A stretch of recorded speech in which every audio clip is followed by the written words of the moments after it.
Mengawali berita pertama, bencana tanah longsor terjadi di Desa Pinang Mas, Kecamatan Sungai Pinang, Ogan Ilir, sehingga mengakibatkan 2 rumah warga terancam rusak. Nah, semalam banjir, ini hujan besar nih, lihat.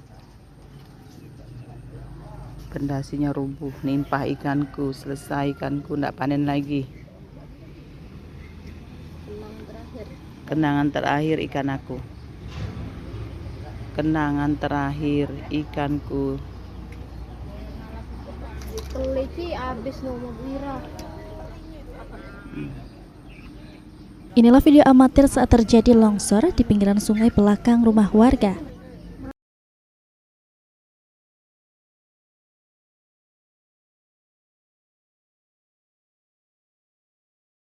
Kepala BPBD Ogan Ilir, Edi Rahman, membenarkan terjadinya longsor tepatnya di Desa Pinang Mas, Kabupaten Ogan Ilir.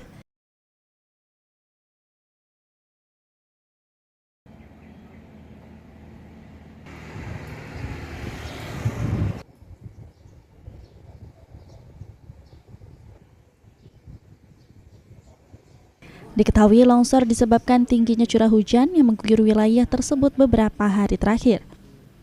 Tidak ada korban dalam kejadian ini.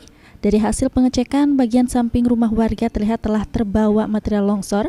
Kondisi ini berpotensi lebih parah apabila intensitas hujan masih terus tinggi. Ahmad Romawi, PAL TV.